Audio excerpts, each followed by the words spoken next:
Fibre అనేది నిజంగా ఏమిటో మనం విడమర్చి చూద్దాం. ఎందుకంటే ఇది ప్రధానంగా రెండు రకాలుగా వర్గీకరించబడుతుంది: ఫంక్షనల్ ఫైబర్ మరియు డైటరీ ఫైబర్. ఇవి కలిపి మీ మొత్తం ఫైబర్ పరిమాణాన్ని ఏర్పరుస్తాయి. ఫంక్షనల్ ఫైబర్ అనేది ప్రధానంగా వేరు చేసిన జీర్ణం కాని కార్బోహైడ్రేట్. ఇది శాస్త్రవేత్తలు మీ ఆరోగ్యానికి ప్రత్యేకమైన లాభాలిస్తుందని నమ్ముతున్నారు.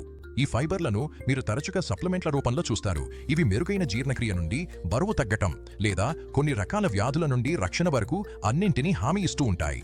ఆహార లేబుల్పై మీరు ఫంక్షనల్ ఫైబర్ను పెక్టిన్, ఇన్యులిన్ లేదా ప్లాంట్ల నుండి తీసిన లేదా వాణిజ్యపరంగా తయారు చేసిన రెసిస్టెంట్ స్టార్చ్ వంటి పేర్లతో గుర్తించవచ్చు.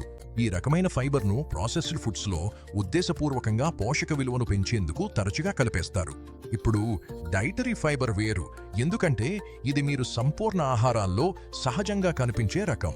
ఈ సహజ ఫైబర్ను మరో రెండు ముఖ్యమైన వర్గాలుగా విభజిస్తారు: హై విస్కాసిటీ మరియు లో విస్కాసిటీ. హై విస్కాసిటీ ఫైబర్స్, వీటిని సాధారణంగా సొల్యూబుల్ ఫైబర్ అంటారు. వాటిలో గ్వార్గమ్, పండ్ల నుండి వచ్చే పెక్టిన్ మరియు సిలియం సీడ్ ఉన్నాయి. ఈ లాభదాయకమైన ఫైబర్లు ఆహారం మీ కడుపు నుంచి ఎంత వేగంగా బయటకు వెళుతుందో దాన్ని గణనీయంగా నెమ్మదిగా చేయడం ద్వారా పనిచేస్తాయి. వీటిని జీర్ణరసాలతో కలిపినప్పుడు ఇవి జెల్లా మారిపోతాయి. అందుకే వీటిని తిన్న తర్వాత మీరు చాలా ఎక్కువసేపు తృప్తిగా అనిపిస్తుంది. ఈ ఆలస్యమైన ఖాళీ అవడం వల్ల చక్కెర మీ రక్తంలోకి ఎంత వేగంగా ప్రవేశిస్తుందో నియంత్రిస్తుంది. ఇది ఇన్సులిన్ ప్రతిస్పందనను నిర్వహించడంలో మంచిది.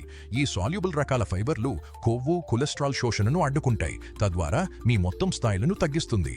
ఇంకొక వైపు మనకు లో విస్కాసిటీ ఫైబర్లున్నాయి.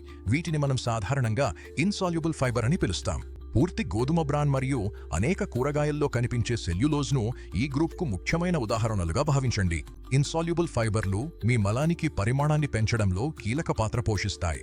ఇది సహజంగా మలబద్ధకాన్ని నివారించడంలో మరియు స్వల్ప లాక్సేటివ్ ప్రభావాన్ని కలిగించడంలో సహాయపడుతుంది. ఫైబర్ మీ మొత్తం శరీరానికి అనేక అవసరమైన మరియు ఉపయోగకరమైన పనులను చేస్తుందని అనుసంధానం చేయలేని వాస్తవం అయినప్పటికీ సగటు అమెరికన్ వ్యక్తి సిఫార్సు చేసిన రోజువారీ తీసుకునే పరిమితికి ఎక్కడా చేరడం లేదు.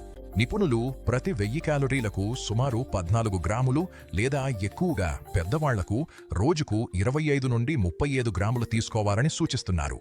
చిన్నపిల్లల విషయంలో వారి వయస్సు ప్లస్ 5 గ్రాములు ప్రతిరోజు తీసుకోవడం మంచి మార్గదర్శకం. మంచి వార్త ఏమిటంటే ఈ ఫైబర్ లక్ష్యాలను చేరుకోవడం కొన్ని సులభమైన ఆహార మార్పులతో నిజంగా సాధ్యమే.